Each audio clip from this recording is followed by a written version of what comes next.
Қайырлы күн баршаңызға. Бүгін осындай дастарханның сәні болатын, жұмсақ болып шығатын әдемі күлше нандар дайындаймыз.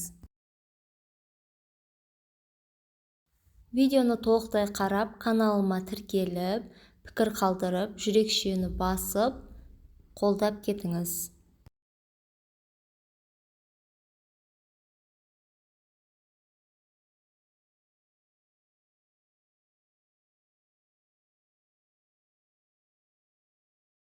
Ұнымызды алдын ала ситадан өткізіп аламыз.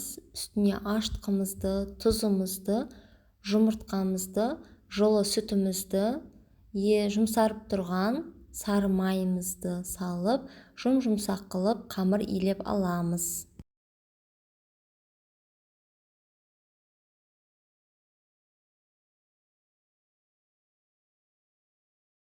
Барлығын араластырып, жақсылап жұмсақ қылып илеп аламыз.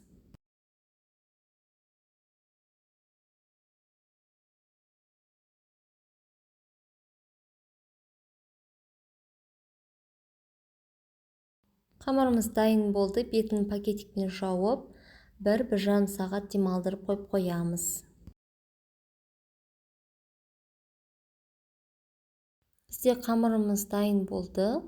Енді осыларды бөліктерге бөліп аламыз.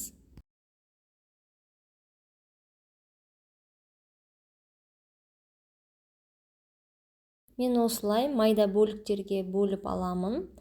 Болмаса бұны екіге бөліп, 2 үлкен күлше нан жасауға да болады.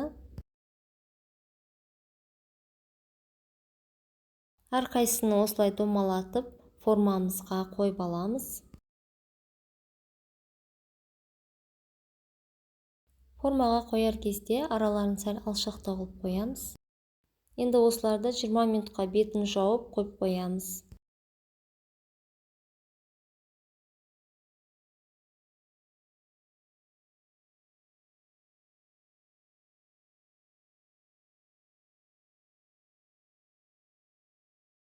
Бізде қамырымыз көтеріліп дайын болды. Енді ортасынан бастап қолымызбен осылай форма беріп шығамыз.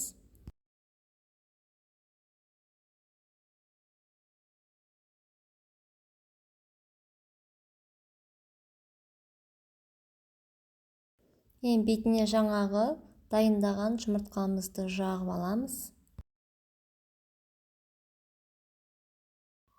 190 градуста 30 минутқа пісіріп аламыз.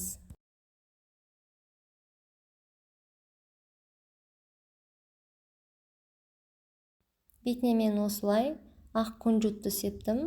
Қара күнжут сепсеңіздер де болады. Әдемі болып шығады.